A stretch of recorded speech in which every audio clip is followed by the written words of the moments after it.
मालवणमधील पैशाची बॅग या प्रकरणाने महाराष्ट्राच्या राजकारणात अभूतपूर्व नाट्यमयता आणली आहे. ही घटना स्थानिक स्वराज संस्थांच्या निवडणुकीच्या धामधुमीत घडली, जेव्हा निवडणुकीच्या काळात पैशाचा वापर मतदारांवरती प्रभाव टाकण्यासाठी केला जातो असे आरोप अनेकदा होतात. मालवणमध्ये स्थानिक स्वराज्य संस्थांच्या निवडणुका तोंडावर असताना राजकीय तणाव शिगेला पोहोचला होता. सत्ताधारी महायुतीचे घटक असलेल्या भारतीय जनता पार्टीच्या अंतर्गत गटबाजी सुरू असल्याची पार्श्वभूमी या घटनेमागे होती. याच तणावाच्या वातावरणात शिवसेना आमदार निलेश राणे यांनी एक अत्यंत आक्रमक आणि थेट कृती केली. त्यांनी मालवणमधील भाजपच्या एका स्थानिक पदाधिकाऱ्याच्या निवासस्थानी अचानक धाड टाकण्याची तयारी केली. याला स्ट्रिंग ऑपरेशन म्हटलं जातं. या घटनेतील सर्वात महत्त्वाचा भाग म्हणजे ही धाड गपचूप झाली नाही. निलेश राणे ही कारवाई केवळ प्रतिस्पर्धी पक्षाच्या व्यक्तीवर नव्हे तर आपल्याच पक्षातील एका गटातील पदाधिकाऱ्याच्या घरी केली. या धाडीचे लाईव्ह व्हिडिओ तयार करून प्रसिद्धी माध्यमांसमोर हा प्रकार उघडकीस आणला गेला. पोलिसांनी या कारवाईसाठी पाचारण करण्यात आले. ही कृती स्पष्टपणे दर्शवते की केवळ कायदेशीर कारवाई नव्हती, तर प्रतिस्पर्ध्याला सार्वजनिकरित्या अपमानित करण्यासाठी आणि मतदारांमध्ये गोंधळ निर्माण करण्यासाठी वापरलेले एक अत्यंत योजनाबद्ध राजकीय तंत्र होते. रोख रकमेचे गूढ आणि निलेश राणेंचे गंभीर आरोप. धाडीदरम्यान भाजपच्या कार्यकर्त्याच्या घरात रोख रक्कम आढळल्याचा दावा करण्यात आला. या रकमेच्या आढळल्यामुळे तात्काळ राजकीय वादळ निर्माण झाले. निलेश राणे यांनी लगेचच पत्रकार परिषदेत आपला थेट आणि गंभीर आरोप मांडला. त्यांचा दावा होता की ही रोख रक्कम मतदारांना वाटण्यासाठी आणली गेली आहे.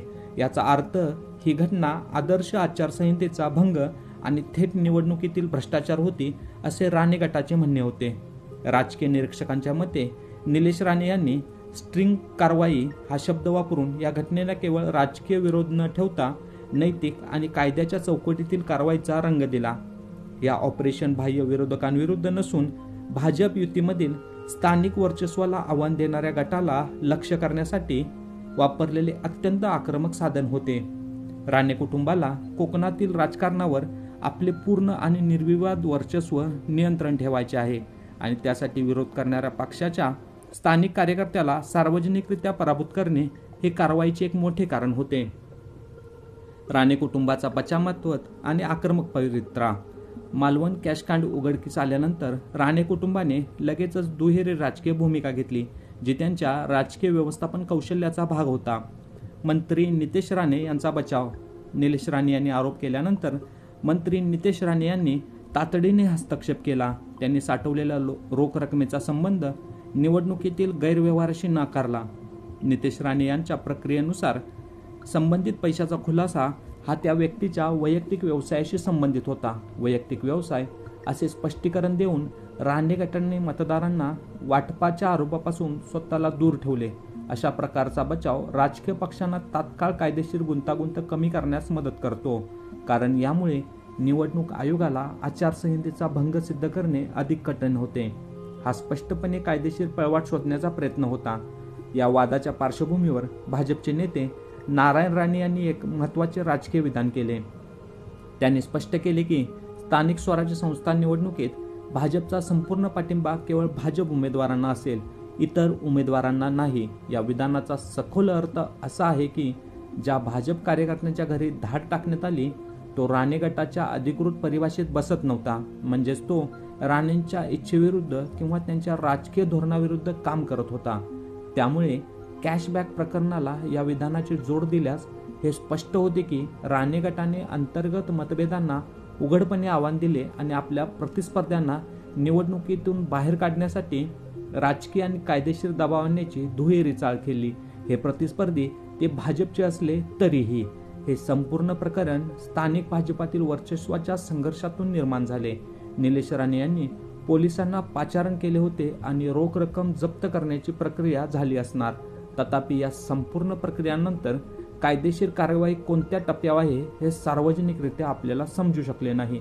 या धाडीत नेमकी रोख रक्कम किती होती याबद्दल कोणतीही माहिती उपलब्ध नाही.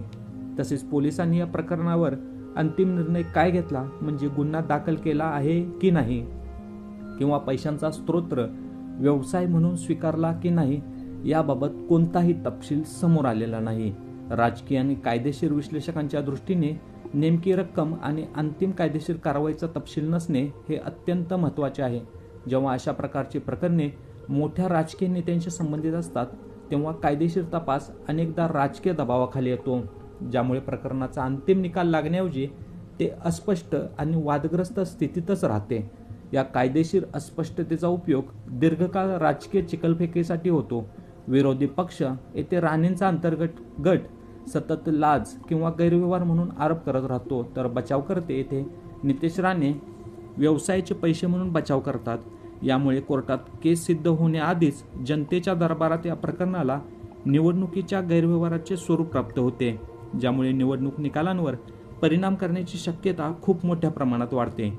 रोख रकमेचा तपशील आणि अंतिम कायदेशीर कारवाईचा अभाव हे सूचित करते की हे प्रकरण कायदेशीररित्या कमकुवत झाले किंवा राजकीय दबावापुढे तपास पुढे सरकला नाही.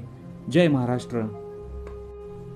याबाबत तुम्हाला काय वाटते? आपले मौल्यवान मत कमेंटच्या स्वरूपात नक्की द्या आणि आत्ताच आपल्या चावडीवरील राजकारण या यूट्यूब चॅनेलला सबस्क्राईब करा आणि प्रत्येक व्हिडिओला शेअर आणि लाईक नक्की करा. आपलं एक महत्त्वपूर्ण बटन सबस्क्राईबच्या स्वरूपात आम्हाला पुढील व्हिडिओ बनवण्यासाठी नक्कीच प्रेरित करत असतं.